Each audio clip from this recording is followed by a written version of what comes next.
His sister became pregnant as a teenager.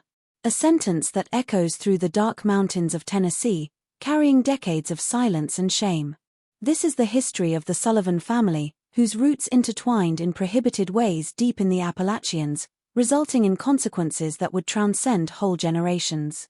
The year was 1967. While America was gripped by freedom movements and the Vietnam War dominated the headlines, a completely different world existed in the isolated mountains of eastern Tennessee. In a remote community known as the Valley of Shadows, the Sullivan family lived virtually disconnected from modern society. Thomas Sullivan, the 48-year-old patriarch, had built a life away from public scrutiny after his wife's death 5 years prior. He was raising his 4 children alone in a rudimentary cabin: Elijah, the oldest at 19, Margaret, 16, Sarah, 13, and the youngest, Timothy, just 9 years old. To the local community, the Sullivans represented just another poor family imprisoned by poverty, fighting for survival amid the hardships of mountain life. This isolation was not accidental. For 3 generations, the Sullivans had deliberately stayed away from the outside world. Thomas's father was a cousin to his own mother, and Thomas had married a second-degree cousin. In the most isolated communities of the Appalachians at that time, this pattern of relationships was not entirely uncommon.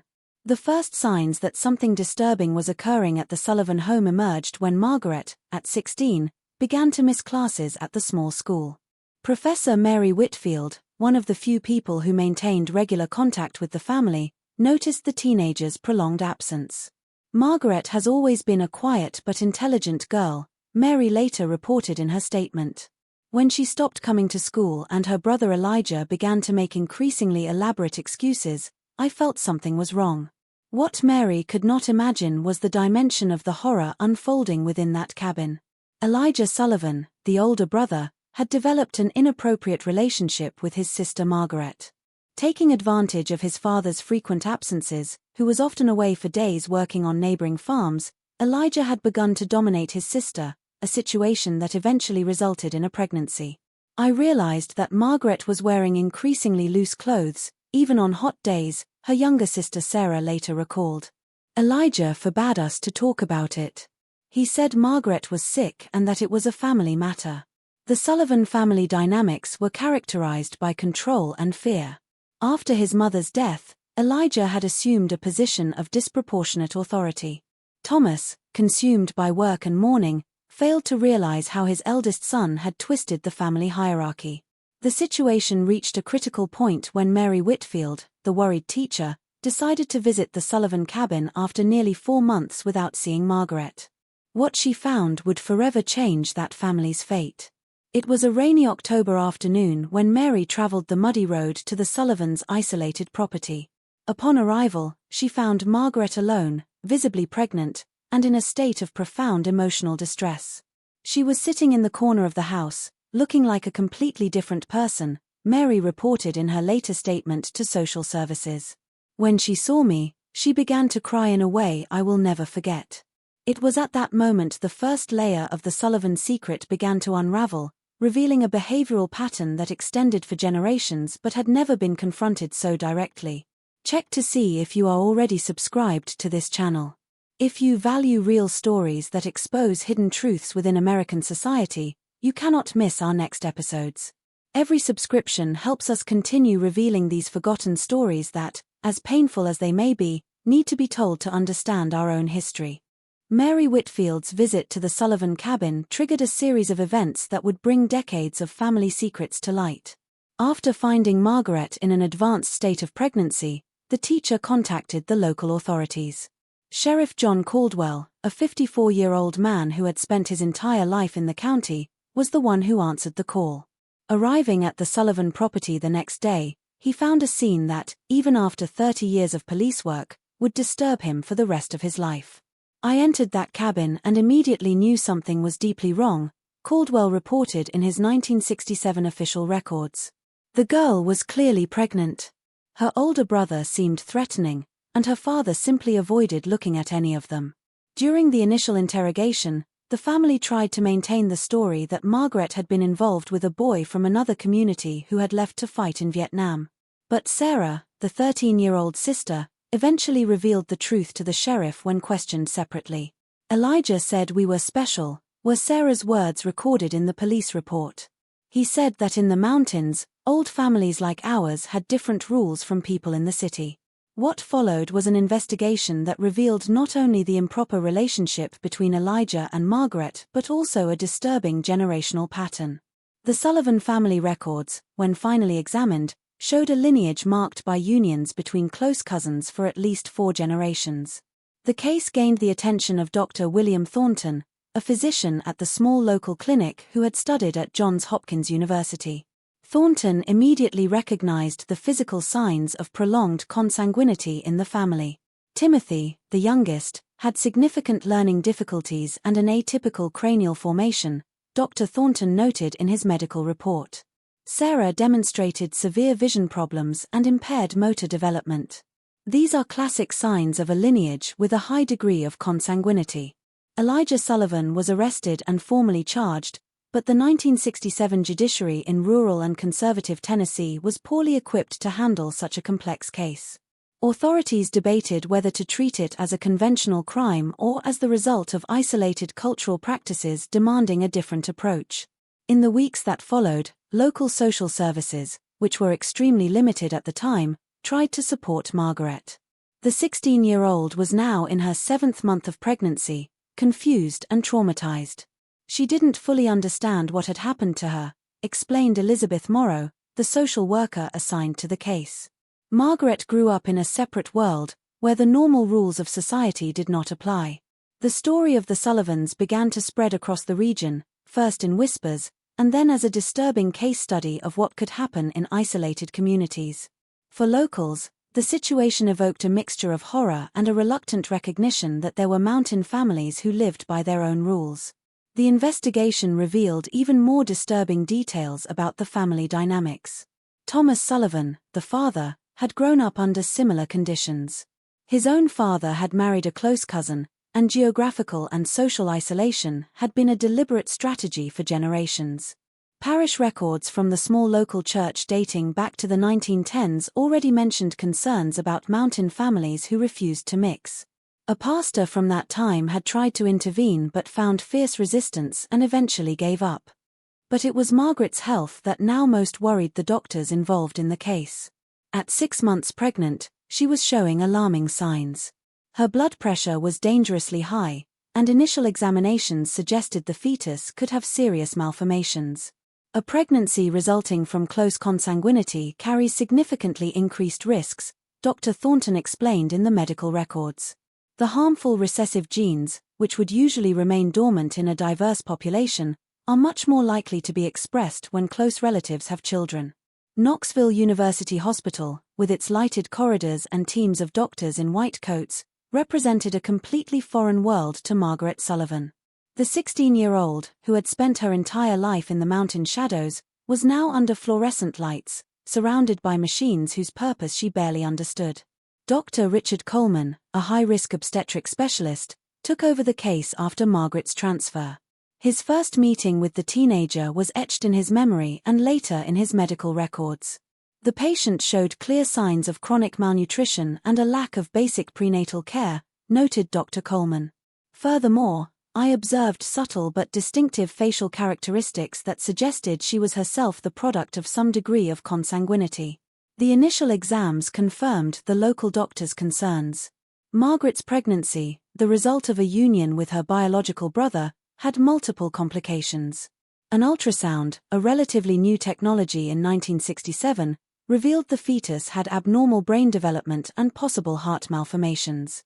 When we performed the first ultrasound, the entire team fell silent, Nurse Janet Wilkins recalled years later.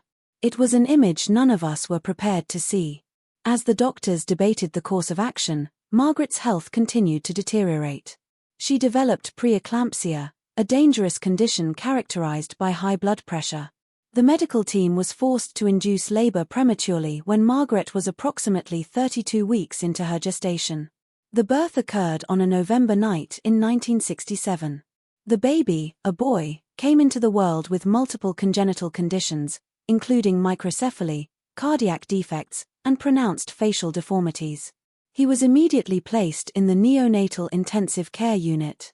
While Margaret was fighting for her own life, the baby, temporarily recorded as baby boy Sullivan, lived only 72 hours. His organs, compromised by multiple malformations, were unable to support basic vital functions. Margaret, sedated for much of that time, never saw her son. The death of the Sullivan baby was not only a personal tragedy but also a case study that would later be documented in medical literature on the genetic risks of close consanguinity. Dr. Coleman, with judicial authorization, collected samples for genetic studies that would reveal alarming patterns of homozygosity. While the Sullivan baby became a case study, Margaret faced her own process of physical and psychological recovery. The young woman now had to process not only the physical trauma but also the gradual understanding of the nature of her relationship with her brother and the family practices that had been normalized in her environment. She was repeatedly asked about her family, especially about Sarah and Timothy, said psychologist Dr. Marianne Lewis, who was assigned to her case. Margaret did not show a conventional understanding that what had happened was wrong. For her, it was simply the world she knew. Meanwhile, the judicial case against Elijah Sullivan continued. District Prosecutor Richard Bennett faced the challenge of prosecuting a case that, while clearly criminal by the standards of wider society, was rooted in isolated cultural practices. In court, Sarah Sullivan, then 14, was called to testify. Her testimony, protected from the press due to her age, was described by those present as deeply disturbing. She detailed how Elijah had gradually assumed control of the family after their mother's death.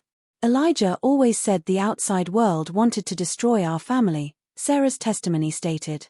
He said our ancestors had moved to the valley to preserve our blood, and that it was our responsibility to continue what they had started.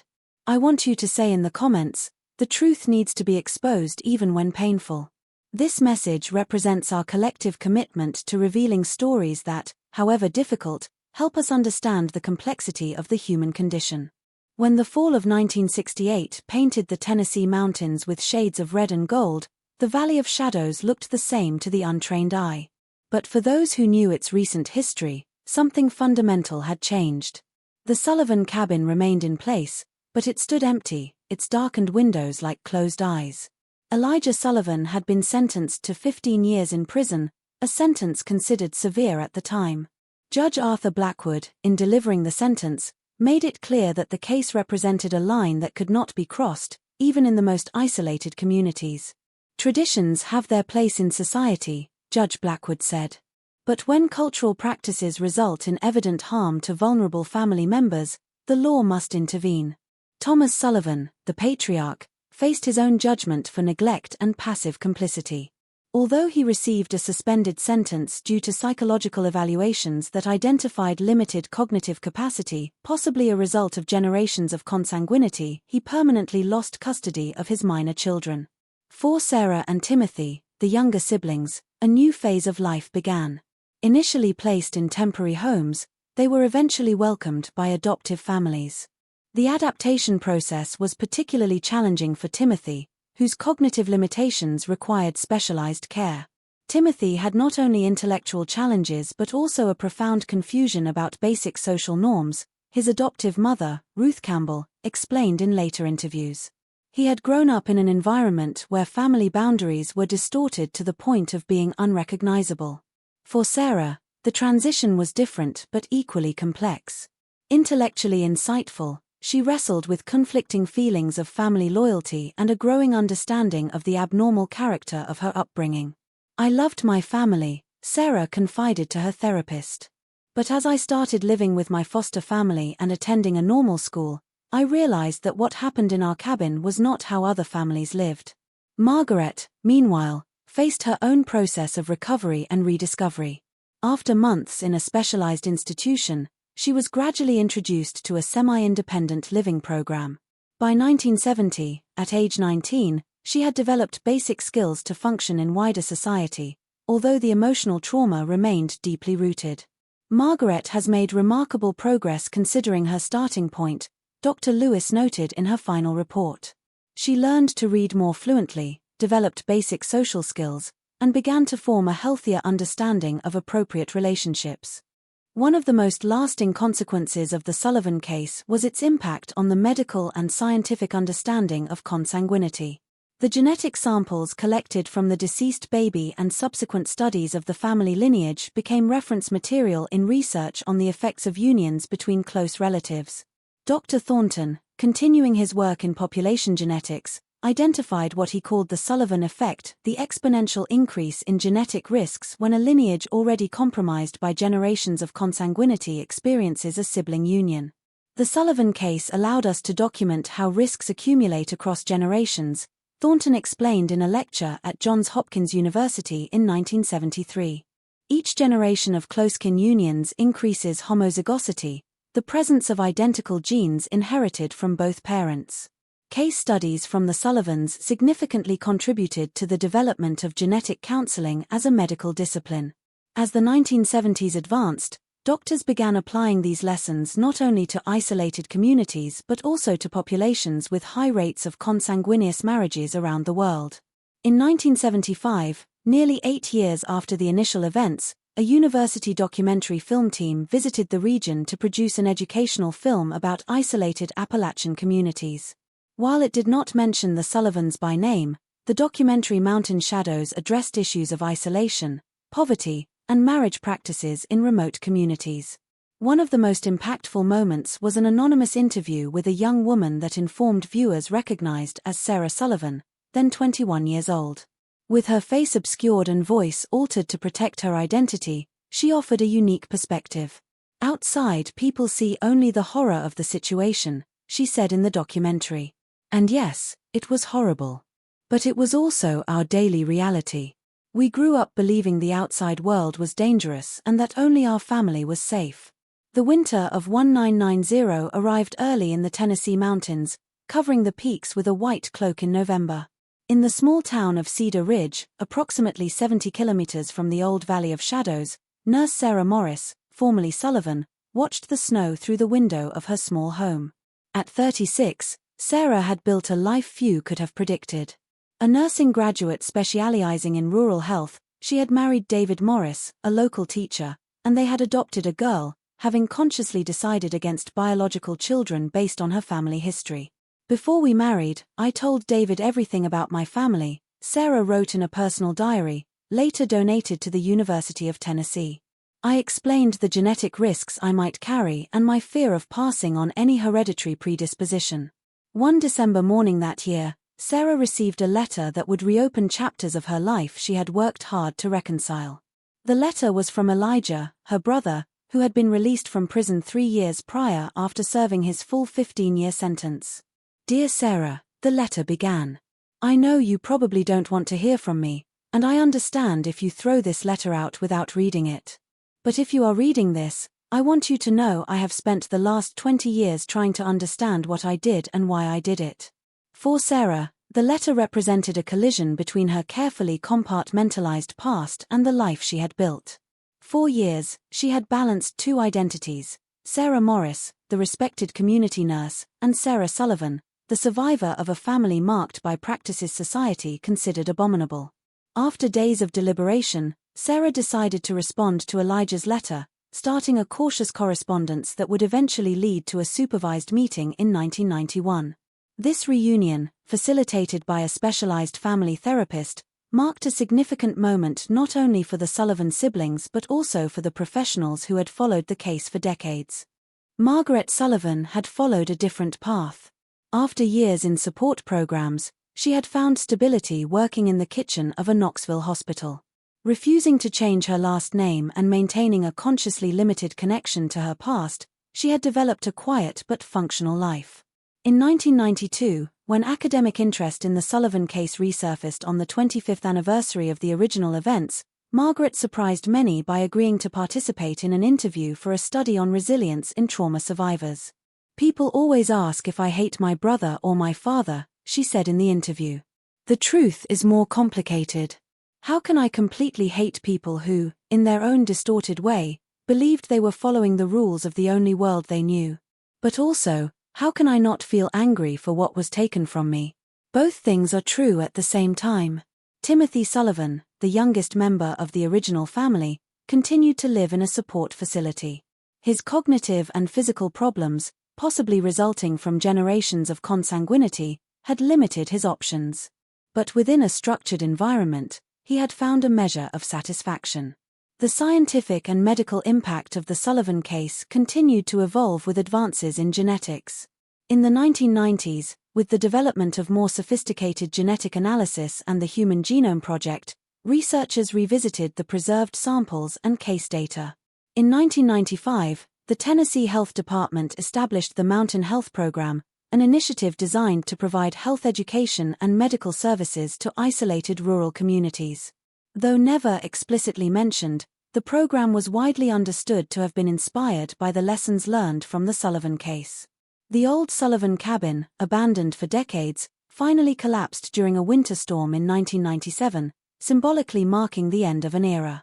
On the land where an isolated and dysfunctional family once lived, the forest had reclaimed its territory. In the year 2000, 33 years after the original events, the University of Tennessee established the Sullivan Center for Rural Studies, dedicated to research on geographical isolation, cultural practices in remote communities, and appropriate interventions for vulnerable populations. "We can't change what happened," Sarah said at the inauguration ceremony, speaking publicly about her history for the first time. "But we can ensure that our family's suffering was not in vain. That the lessons learned will continue to protect other vulnerable families for generations to come." People want simple stories, Margaret noted in her last known interview in 2002. They want monsters and victims, villains and heroes. But the truth is almost never that simple. Our family was created by generations of isolation, ignorance, and fear. What happened to us was terrible, but it was also the result of forces larger than any individual. If you have watched this far, it is because you liked this story. Leave a comment saying, "I watched here," so I can get to know you and see who really likes the stories here on the channel. Be sure to subscribe to follow more stories like this one that reveal the dark secrets of American families. Your support is critical for us to continue bringing these important stories that, however painful, need to be told. If this story has impacted you in any way, please leave your like and share it with people who also appreciate educational content about historical cases. The truth needs to be exposed even when painful.